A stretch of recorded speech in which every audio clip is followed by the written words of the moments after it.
We are live. Coming at you today with no BS, 44 things that transformed my body and my life. I want to go through each of them. And as always, I want to have a discussion. So if there is anything that you have questions on, or if you agree or disagree, let me know everything in the comments. If you think this is valuable, if you've seen one in the past and know it will be, like this video, it'll show it to more people. That way we get more people involved and have that impact. We're about to pass 10,000 RNs in this group, which is bigger. It happened faster than I thought it would happen, but we're here and we're here to make an impact. So let's do that without further ado. I am going to just tag everyone in this video. So hopefully we can get some discussion flowing. 3, got my alarm going off to do my meditation at 1 o'clock. It's gonna have to wait. Okay, here we go. So starting off, I'm just gonna start banging these out and then we can always go back. So the first thing, there's like 5 areas, right? Number 1 is gonna be sleep.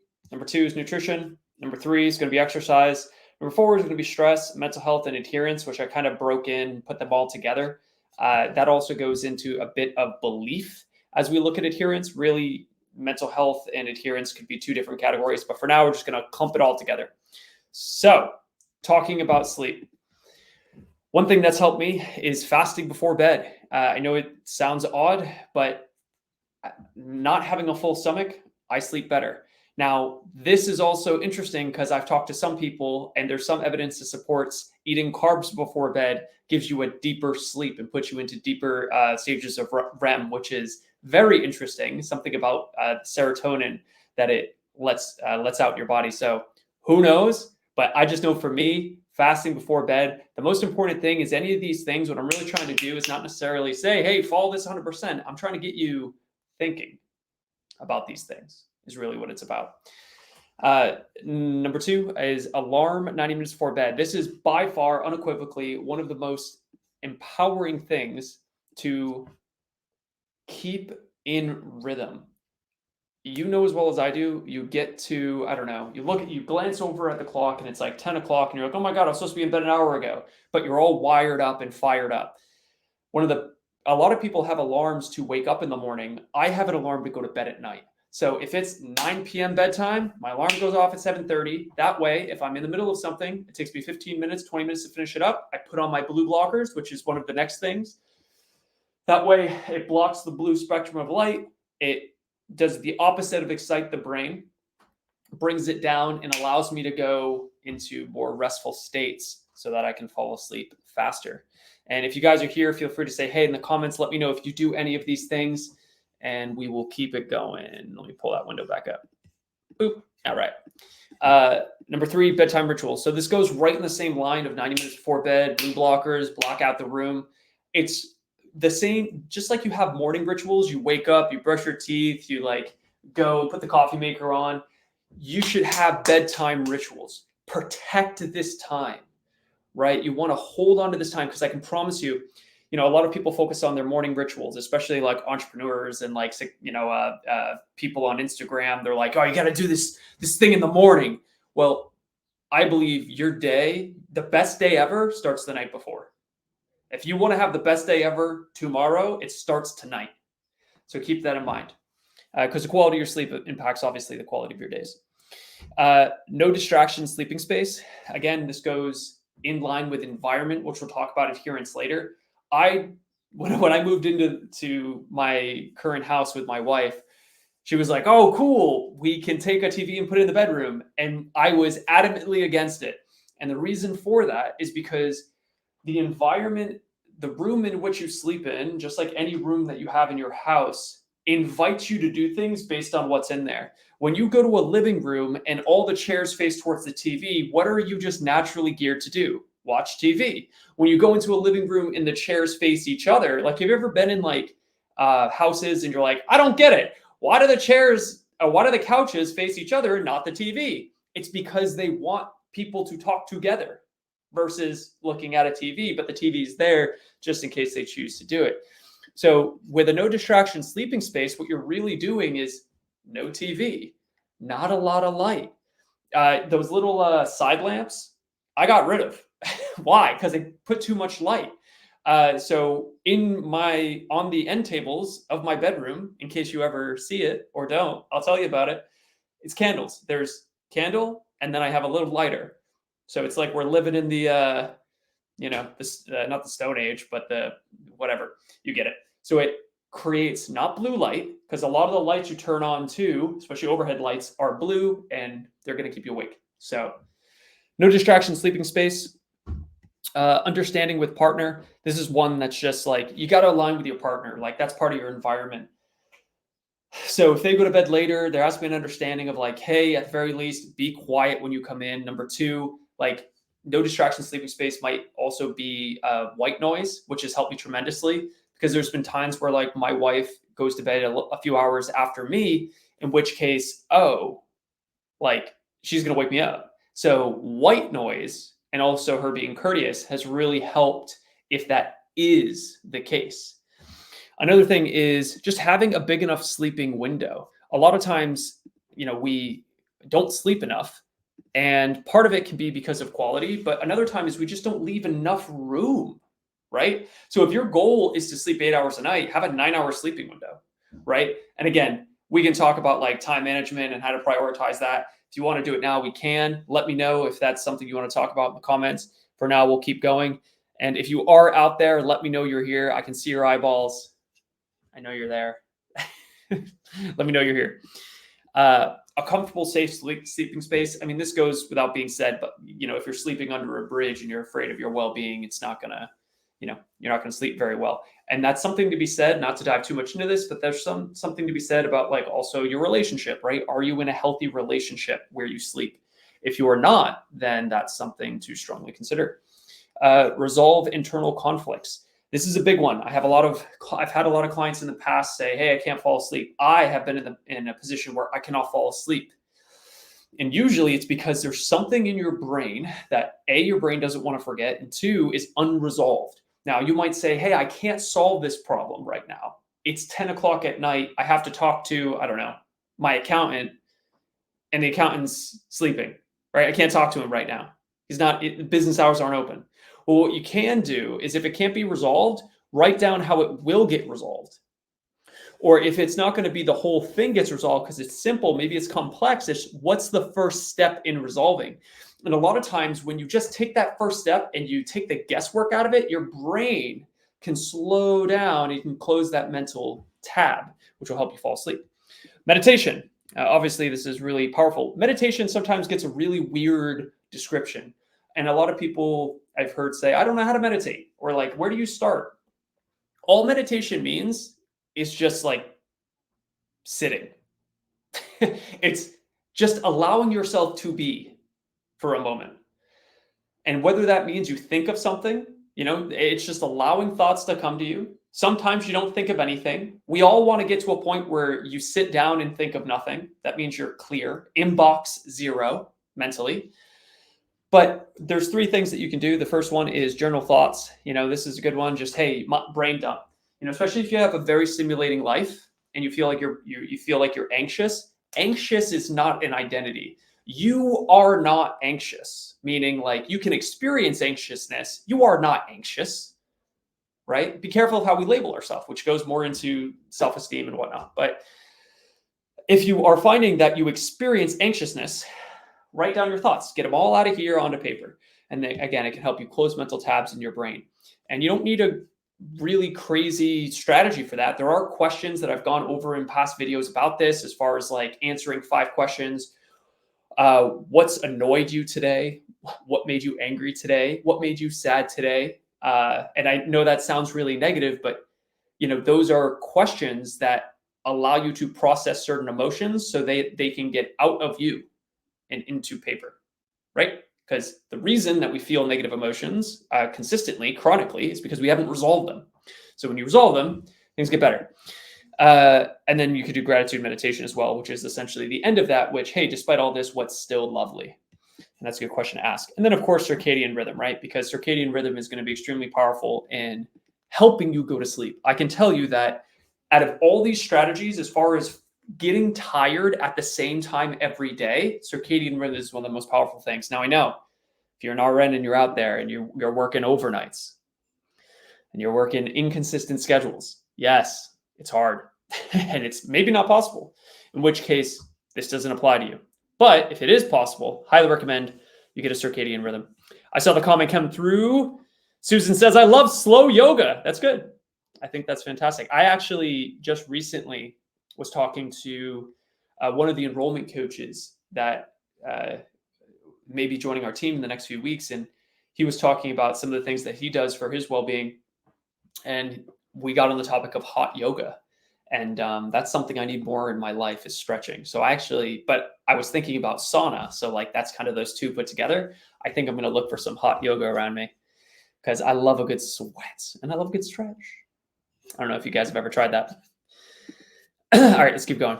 So that's all sleep related, right? Nutrition related. There's a bunch of things, but I try to just pick like the obvious things that we kind of all know and maybe some nuanced things. So the first one is macronutrients, but the main macronutrient being protein, right? Want to get into protein. And you always want to have it available, meaning if your goal is to increase protein, we will always work as human beings through the path of least resistance. So if you have, let's say, a protein snack on your desk versus in the break room, there's a bunch of sweets and Halloween candy, it will take less willpower to just go eat this protein thing, even if it's less tasty, because it's right here. So have it available. That goes for water as well. Always have water at your hip. And if you're just getting in the habit of that, set alarms on your phone. It can be helpful. After macronutrients, you have micronutrients. And micronutrients, there's 6 categories. It is really hard to memorize all of the micronutrients that exist and then to memorize what food you get them from. I've done it. It sucks. It took me a long time. And I did it a long time ago and I'm forgetting. So what this is 6 categories of foods that have relatively similar micronutrients in them. And as long as you just focus on getting in 3 or 4, I don't want to say 3 or 4 per day, but if you get in like 50% of these lists per week, you'll pretty much have all your micronutrients covered. Why are micronutrients important? Micronutrients allow your organs to be healthy.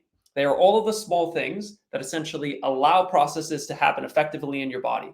And mainly that's organ health, but it can go into a lot of things as well. Even hormones to an extent. So fruit fermented is one category. Greens and sprouts, omega super seeds, aromatics, legumes, and what I call shrooms or your S's, right? Now, for me, this is selfish because this is just the foods I like. There is a lot more foods that would go into these 6 categories, but I've only written down the ones I like because I just made this list. So these would be some of them. I won't list all of them, but you get the right idea, right? You have fruit, fermented. I think we all know what fermented foods are. That's like another one would be like sauerkraut. I don't like sauerkraut, so I don't put it down. My main 2 fermented are kombucha and kefir, if you will. And then you get greens and sprouts, omega super seeds, where I usually put like 1 or 2 tablespoons of chia, flax, and hemp inside of my kefir. So I'm killing 2 birds with 1 stone, and it tastes fantastic. Again, the only thing just to keep in mind with all of this talk about health and micronutrients, if you're trying to lose weight, you still need to eat in a caloric deficit. So you have to be wise about where you're spending your calories. Is this making sense? Is this helpful? Whether you're watching live or on recording, let me know if this resonates at all, because I'm talking really fast. All right, let's keep going. Going into exercise. The first thing is walking. I started exercising when I was like 8 years old. I joined martial arts and I have been very consistent ever since. But I will tell you that even though I've been in shape for many years, having periods of being less in shape and then bouncing back, walking is probably one of the most impactful things, not just for my physical, but more for my mental.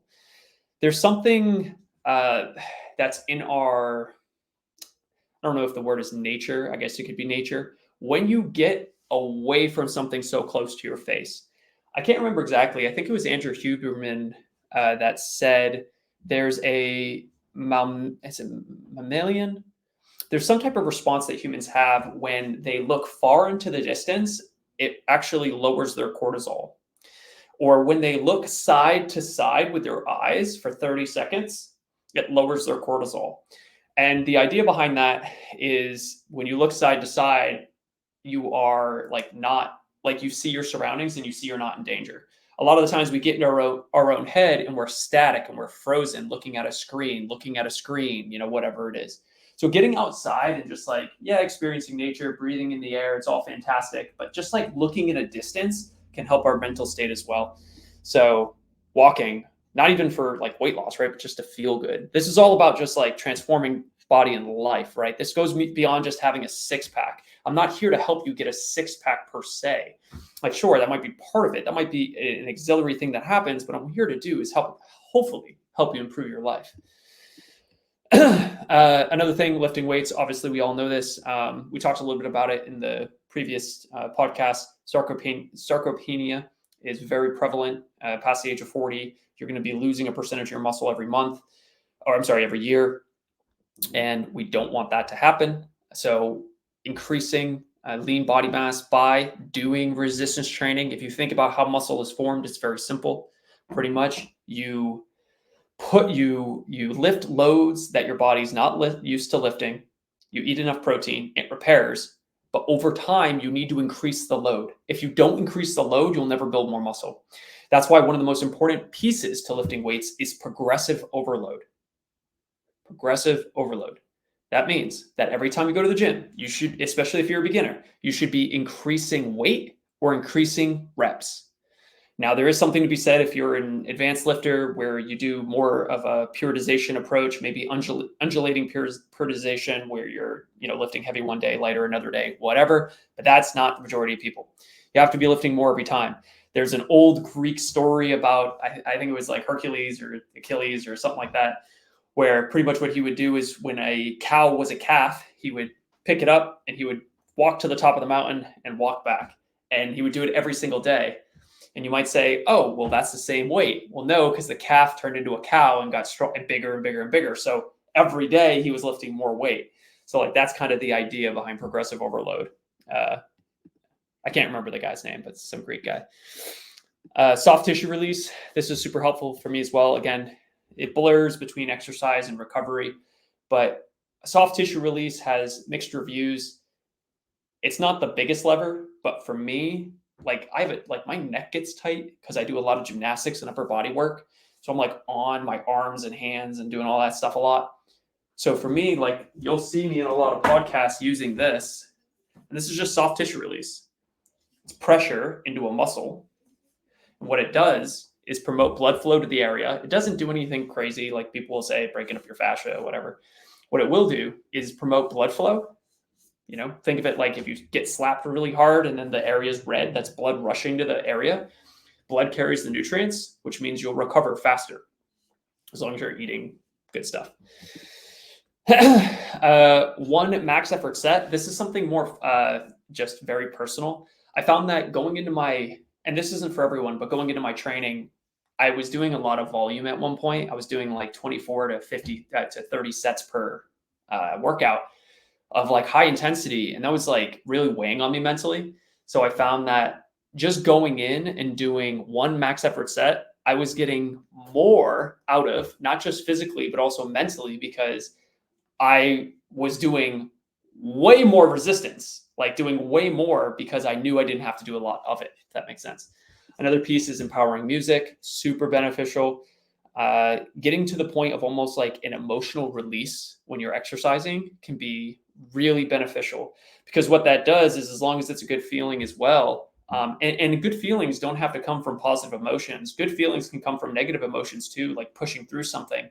But I found that that's been one of the most empowering things for me to connect positive feelings to exercise, because I know every time I exercise, I'm going to feel good. I'm going to break through something, right? And then optimal time of the day. You got to find the optimal time of the day to exercise. When I was younger, it was actually the last thing I did before I went to bed in a lot of cases. And I felt that it was my way to kind of let go of the day. And as I've gotten older, it's the morning. But let me know if any of this resonates, if it's helpful. Got a question that came in really quick. Kelly says, "Are sugar snap peas okay? I love to eat those in place of chips because it gives me that satisfying crunch." Yeah, there is no good or bad, right? You'll hear me say a lot. Things aren't binary. They're not good or bad. They're on a spectrum of how good and how bad, and it's relative to what you're trying to do. So, for example, let's assume that you're trying to lose weight, right? That's usually why people are here. So, okay, are sugar snap peas okay to lose weight? I love to eat them. It gives me a satisfying crunch. Yes. Zooming out, big picture, as long as you're eating in a caloric deficit, which means you're eating less calories than you're burning in a day. And if you can't lose weight and you think you're eating in a caloric deficit, you're not in a caloric deficit. So one more time, even if you think you're in a caloric deficit, but you're not losing weight, over time, right? I'm not saying daily, but like over weeks, you're not losing fat, your clothes aren't changing, you're not in a caloric deficit. So you have to lower your calories. Now, if you have a problem with staying adherent to those lower calories, well, now we're on more of a psychology piece of like, how do we stay adherent despite it being challenging, right? And there are ways that you can make it easier, like increasing food volume, which is like making it so the food you eat fills you up longer. And sugar snap peas, again, they're fine. They're not super high volume, but if let's say you were going to eat that or chips, yeah, probably sugar snap peas are the less of the two evils, if you will. And if that thing helps you be satisfied, like you said, satisfying crunch, so that you're not grabbing other things that would be higher calorie, then yeah, it's fantastic. But those are one of the questions, like nuanced questions that really we'd have to go back and forth on for me to be able to give you the best answer possible. But hopefully that makes sense. And let me know if you guys have any more questions as well. All right, let's keep going. Boop. So going into my favorite part, which is stress, mental health, and adherence. Now, this is like a ham jam really quick, but stay with me. One of the things is sun exposure. My gosh, 5 minutes of sun exposure, change your life. Guarantee it. And I say that because one, it's a great opportunity to just sit and collect yourself and kind of prime yourself for whatever you're about to do. Usually it would be at the end of my workout or in the beginning of my workout. When I was working out at a gym, I would have, when I walk out of the gym, I would just stand pretty much at my car and like whatever direction the sun was facing, I would face that way and just stand there. And I'd look like a lunatic, but I'll tell you what, it's fantastic. There's science that supports this as well, studies that support this. When you get blue light exposure, which is the sun, right? The opposite of what we want at night. When we get blue light exposure in the morning, don't stare directly at the sun. But when you get that blue light exposure, it sets your circadian rhythm. So, 12, 16 hours later, you get tired. This is why when you go to the beach and you get a ton of sun, you're tired on the way back, right? We have natural mechanisms in our body that when taken advantage of help us sleep. So we talked a little bit about having the best day ever. If you want to have the best day ever, it starts the night before with your rituals and with sleep. But that good night's sleep starts that morning. So pretty much if you want to have a great Friday, tomorrow morning, get in the sun. Because then that will lead to better sleep, you being more tired and so on. If you want to have a good tomorrow, right now, go outside, get your sun exposure, do your 90 minutes before bed rituals, where you like just lower the lights and calm your mind, and then go to bed, and you'll have a great day tomorrow. So the best day ever starts the day before. Reflection, which is just like meditation. We've talked about that. This is a really interesting one that I almost didn't write down, but I think is relevant. I think it's actually Mr. Rogers that says this. He says, we live in a very noisy world. And he said one of the biggest gifts that he ever got was having like guardians that allowed him time to be quiet and allowed him time to make space for wonder And I'm a big Mr. Rogers guy. I don't know if you guys remember Mr. Rogers. He's no longer with us, but great, great person to aspire to be like, I think. A lot of caring from that man. So making space for wonder. I'll use myself as an example. My 20s, I spent all about being efficient and optimizing. Okay, I wake up 6 a.m. and by 6:15 I'm doing this, and by 6:30 I'm doing that, and then I'm doing this, and then while I'm in the shower, I'm listening to personal development and blah blah blah and whatever. And that was fine and it served me. But as I am now in my 30s, I try to do less. And I know that sounds weird, but by doing less, I make space for things. For example, I have a son. He's 21 months old. When I have space of just I have nothing planned and I walk around the house and I'm bored, that's a good thing. Because as I walk around and then I see him and I go, "What are you doing?" And then I go over and I be present with him.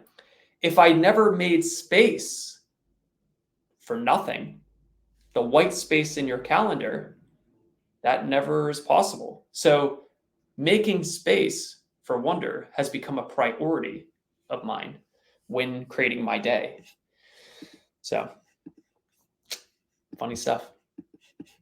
Next, set the intention when you'll do something. This is powerful. We talked about this on Tuesday's podcast. There was a study done, I believe, was it Stanford University? I can't remember. But there was a study done with 3 cohorts that wanted to start exercise. First cohort, they was a control group. They gave them the exercise plan and they said, "Hey, do this, 3 times a week, 30 minutes." Second group, they had them watch a motivational video. They got them all pumped up and then, said, "Go do your thing." And the third group, they had actually set when they were going to do things during the week. First group, control group, 20% did it. The second group, motivational group, 23% did it.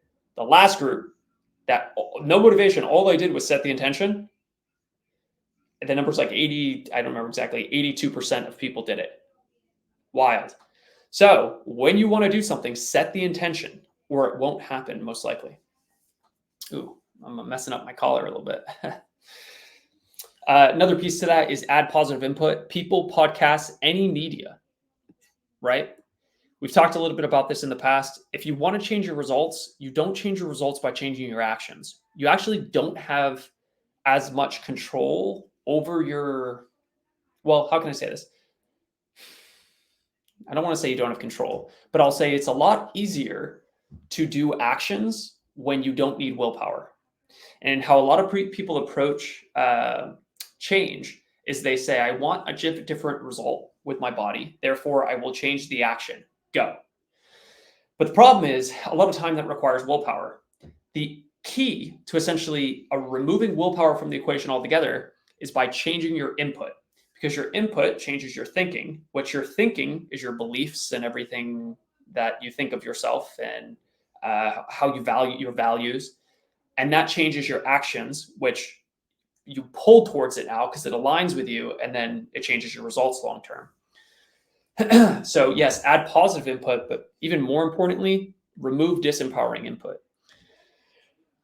This goes for people, podcasts, any media, like the news. I had a client of mine where she's so angry every time I would meet with her after, I think it was 6 o'clock in the evening. When I met with her in the morning, she was feeling good. When I met with her in the evening, if that's what schedules allowed, she was upset.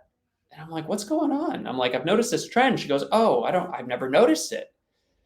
And I said, "Well, what do you do before we get on the phone?" She's like, "Well, I usually just flip on the news and I see," and then she started talking about how there was this guy that was running for Senate or whatever, and he should be in jail and whatever. And I'm like, yeah, that's that's not empowering you to watch this stuff. Now, don't get me wrong, I'm not saying don't have things that you're standing up for and believe in, but just know that all the things that we consume weigh on us, right? And you want to be taking inventory, not just of your physical environment, but of your mental environment.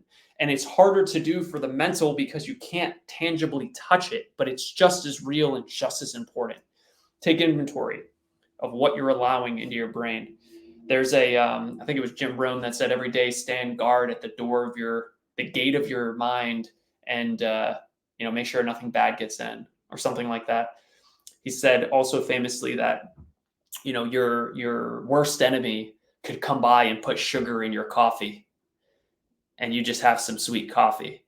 But your best friend, well-intentioned, could accidentally put poison in your coffee and kill you. So the lesson is watch your coffee. Good stuff. Other than that, add and reinforce empowering beliefs. And again, if you guys are just tuning in, these are the 44 things that transform my body and my life. But we're at the tail end here. If this has been beneficial, let me know.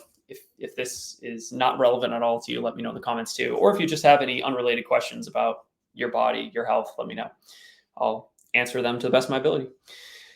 A couple of beliefs that really have helped me. One, the best is yet to come. Keep in mind that, just like I think it was Ben Franklin, he said, like, whether you think you can or whether you think you can't, you're right. There's a lot of truth to that. And expectation generally leads to the perceived result. If you think something good will happen, you will take actions so that a good thing happens the majority of the time. There's always outliers. But if you don't think something good will happen, you probably won't take the same actions as if you thought something good would happen. And because of that, that bad thing, happens. And I'm not saying like it is the law of attraction or the universe or karma. I'm not saying any of that stuff. I'm saying that because you perceive something, you take different action. And because of that, you take a different result. Here's an example. A belief. I went to my doctor and he said, hey, and we'll use the same stimulus. I went to the doctor and he said, I have a unique hormone issue that only 1 in 100,000 people have. And he said that it is very difficult for me to lose weight. That is the stimulus. So your belief is a negative one, not you, but like the belief is, so why should I try? He even said himself, it's going to be near impossible. So guess those are the cards I'm dealt, not going to try. Actions, nothing. Results, I knew it, right? Of course it wouldn't work. That's just the way it's got to be. A different belief, an empowering belief, would be, okay, my doctor said that. Well, I'm going to prove his ass wrong. And hey, maybe he's right, but there's nothing, he didn't say I can't do it. So one, I'm going to prove him wrong. And two, what can I control? Right? Different belief. It's very interesting. A lot of us are carrying around beliefs that we didn't even create ourselves. They were handed down by other people, our parents, friends, people we respect in other avenues, but they also had kind of these disempowering beliefs. One of those being, in the weight loss niche, I had a client of mine, Carla, who went on to lose 120 pounds. She sustained it for 7 years. But when we were first starting together, she was around, people that whenever she tried to lose weight, her, well-meaning friends and family would say, hey, Carla, just so you know, if like this weight loss thing doesn't work, it's not your fault. We're big boned. This is our genetics. This is just who we are. So like, don't worry. It's okay. And what they were trying to do was protect her from failure. But what they were also doing was when she would have those moments of, oh man, this isn't working or blah, blah, blah, the belief would come back in her head and be like, oh yeah, why am I even doing this? Like, it's not possible for me. And I stop. And some of this is conscious and some of this is subconscious. The more you're aware of your beliefs and emotions and what you're thinking, the easier this process becomes. Hopefully this is beneficial. I don't know. Does this make sense? Is this beneficial? I saw a comment come through. Gloria, what's up? Good to see your face as always, or your name at least. Another empowering belief is they can do it, so can I.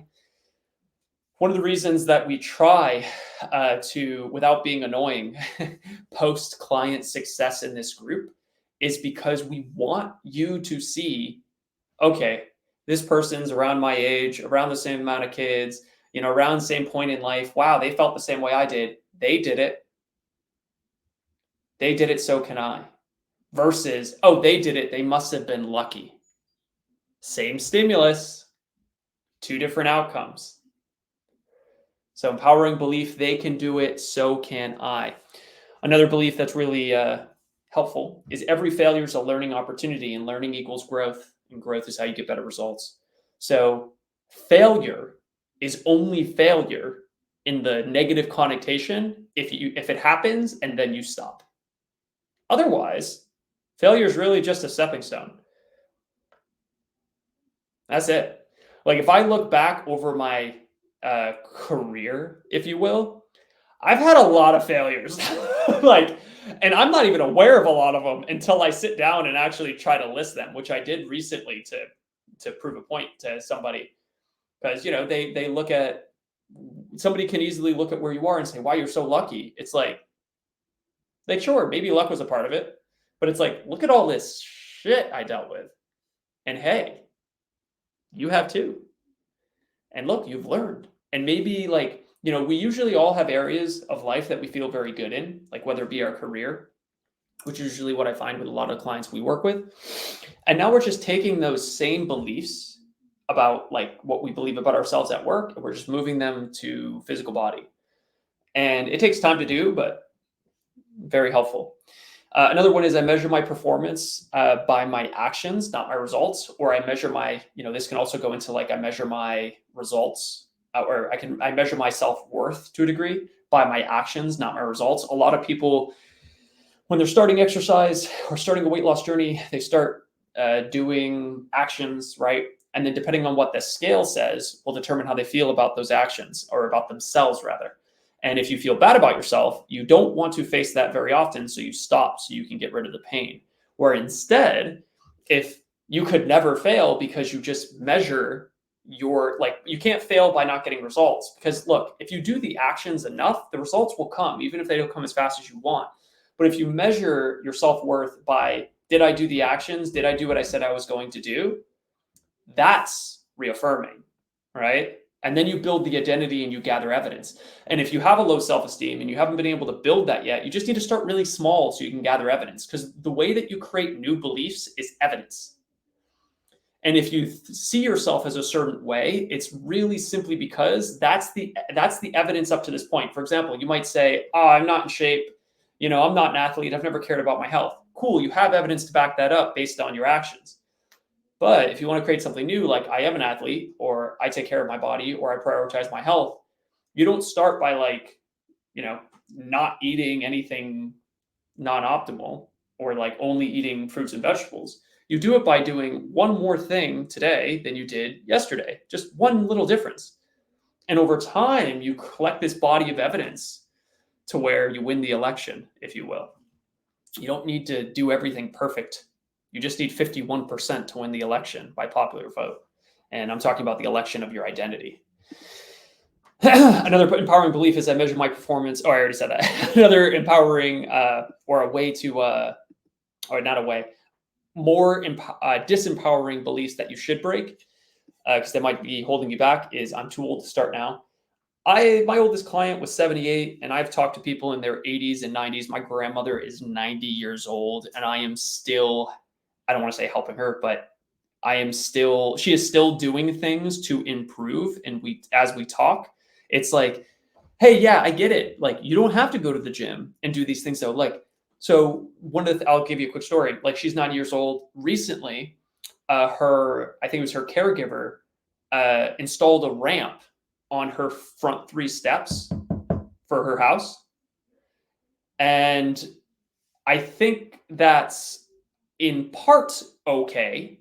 But another part is like, well, you're only going to regress now because now you're not using those steps at all, because she is able to step on those steps and do it. She's able to do it. But her caregiver doesn't want the risk of her falling. And I understand that. Look, I'm there. However, there needs to be something that's going to allow you to either maintain what you have, or you're going to keep declining, or even improve. So like one of the things that like we were talking about is like, hey, if you want to keep that independence of step, like you got to practice stepping, because it's not going to just stay on its own or come back on its own. So like my grandmother's 90 years old, and if you want other evidence they can do it, so can I. Look at people that live in blue zones. What is there was a trying to remember the place. It's in Japan, but like the median age is like 97 that you live to. That's insane. Why? It's because they have an ikigai, which is like a purpose for life. They use their body every day. So like you're not old. The best is yet to come, right? You're not old. You're just starting. You're spring chicken. If you're not 60 yet, you haven't even started. And if you're 60, 70, or 80, you're in the prime of your life, baby. So like, I don't want to hear anyone ever tell me again that they're too old. For me, I'm 31. I haven't even scratched the surface, baby. I'm still like, there's 9 innings in baseball. Man, we haven't even thrown out the first pitch yet. Like, and if you're 34, if you're 40, 50, 60, like, again, you're like in the 3rd inning. Now, you might look at your total life and say, oh man, no, but I'm not talking about total. I'm talking about quality, right? So with all this in mind, these are all beliefs. And, you can laugh at them and be like, oh, that's silly. But these are things I believe in. Because of that, they yield certain results for me and, my clients. So I think that they are worth mentioning. Another disempowering belief is that, oh, they're probably just lucky, right? Because then that takes all the responsibility off yourself to figure out how to do it. Another one is, if I fail, it means I'm inherently bad and worthless. Again, not true. The opposite of that is what we're talking about. Every failure is a learning opportunity. Learning equals growth. And then the scale measures if I'm doing good or bad. Again, the opposite of, I measure my performance by my actions, not my results. You'll hear me say until I'm blue in my face, to my dying breath, that the answer to making this be the last time you ever have to start something, the answer to you getting to your goal and sustaining it forever is making this the last time you have to start something. Because if you think about it, the reason that we don't get to our goal is not even really because we don't get there, because a lot of us get there, but we can't sustain it. And the reason is really simple. It's because we stop. So if you could just optimize for starting and never stopping again, you win. And the way to do that on a very high level is to minimize pain and maximize pleasure. And that's where I'll leave it for now, so I don't digress. Another thing that is really, really impactful, I'll say, is shifting model of the world. Model of the world is just the culmination of beliefs about yourself and the world. So we talked about some individual beliefs here. Your model of the world is all of these together. You'll hear me say a lot, show me a person's belief and I'll show you their life. And I'm not saying belief like naivete or whatever, just like their belief in something, but I mean how they view themselves, how they view the world, what's possible. Like if I interview someone for 5 minutes, I can pretty much tell you, what their life is like. And, again, I could be wrong, but that's just because beliefs affect your actions, beliefs affect everything. They affect the actions you take, which affect the results you get, which create a spiral, a cycle. Another piece to all of this is environment, which this is more nuanced, and this could go into a lot of areas, but this is just like setting up your environment for success. Gym closed out the night before. Kitchen is junk food free and stocked with healthier options. Human nature is the path of least resistance. Make it easier for you to do good things, right? Set up your environment for starting. Something that I do every single night, and I will do probably until the day I die, is I will have my gym clothes out so that I can easily, as I'm getting up, see them, and it's really easy to put them on. I've even gone as far as sleeping in my gym clothes, right? Set up your environment for success. Make it easy to win. And then reduce, this is one that really came prevalent to me the last few years, is reduce or remove low effort, high dopaminergic actions. Now this is starting to get it, again, more nuanced, and not everyone's willing to do this, but we live in a very stimulating world. And because of that, things that are low effort and maybe give us some satisfaction, we don't really do much anymore. And the example of that is like, on a scale of 1 to 10, how stimulating is having a conversation with someone you love that you talk to every day? Maybe a 5. How stimulating is it to, and when I say stimulating, I'm talking about like excitatory neurons, dopamine releasing, so on and so forth. How stimulating is scrolling on TikTok? And how much effort does it take? So scrolling on TikTok or whatever is 0 effort or 1 effort because your thumb is going like this. And it's like an 8 stimulating. Same thing with Netflix. Maybe Netflix is slightly less stimulating because it's actually like long form and it's not just like candy. TikTok's like eating candy. It's just like one after another, but there's no nutritional value generally. It's just a release. Whereas having a conversation with someone maybe is a 3 out of 10 effort and it's only a 5 out of 10 satisfying, depending on what you're talking about. So of course, our brain leans more towards the actions that are easier, that have more output. This is why Netflix is easy to do. This is why you don't need to willpower yourself to go watch Netflix. You don't have to like come home after a long day and be like, okay, I'm going to sit on the couch. I'm going to, put it on and watch for 4 hours. Like I got to push through. I'm tired, but I got to push through it tonight. No, that doesn't happen. Why? Because it just aligns with human nature, which is low effort. Like our brains are always going towards dopamine. So like anything that releases dopamine for low effort, you're going to be doing. This is why video games are like becoming a crisis for kids.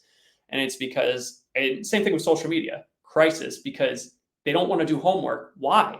Well, homework is an 8 out of 10 effort and it's like a 2 out of 10 rewarding. So like, why the hell would I do that? Where instead I'll just go scroll on TikTok. So we want to remove these actions if possible. And this goes for like TV. I'm not saying reduce, like look at the things in your life that don't serve you. These things all can serve you, but just ask yourself, are they serving me? And if they're not, like you don't even have to say, all right, I'm done. I'm getting rid of them forever. Just like, don't do it for a day and see how you feel. Don't do it for 2 days. And if it goes well for a day, don't do it for 2. And this is, part of growth. It's trial and error, guess and check. But anyway, I wrote this, not all media is the same. It's a sliding scale of how stimulating and what state it leaves you in. Inspired, angry, sad, empowering, or disempowered, or neutral, right? You can watch a movie and be inspired and change your life. You can also be watching the news and be disempowered, right? Because the news isn't meant to inform you. It's meant to elicit an emotion in you so that you can't look away. All right. That was a lot. Damn, 47 minutes. Well, if this was helpful, let me know in the comments. I'll come back and answer these comments as well. Hopefully this was helpful. If it was, great, let me know. If it wasn't, let me know. And let me know what kind of style maybe you're looking for. If you guys are out there and you're new to the group and you're like, all right, cool, where do I start? How do I calculate my calories and my macros? I have tons of podcasts already on that. I think we're on podcast 65 or something. But if you go back to like podcast 10 or 8, it's probably in your email too. I give you like a step-by-step of like how to calculate all that stuff. I just try not to do it again because I already said it. And that's like mechanics. And usually mechanics aren't the reason people can't lose weight. It's adherence, which is sticking to it. So that's why a lot of our content talks about adherence and beliefs, because that is what's shaping us, not eating 50 calories less or 50 calories more. Hopefully it's beneficial. Oh, I saw another hey. Oh no, that was Gloria. Hey. All right, guys. I'll see you soon. I think the next time I see you guys, we'll be at 10,000 RNs in the group. Pretty exciting. Our mission's 100,000. That's our mission. Our goal is to have 100,000 RNs in this group.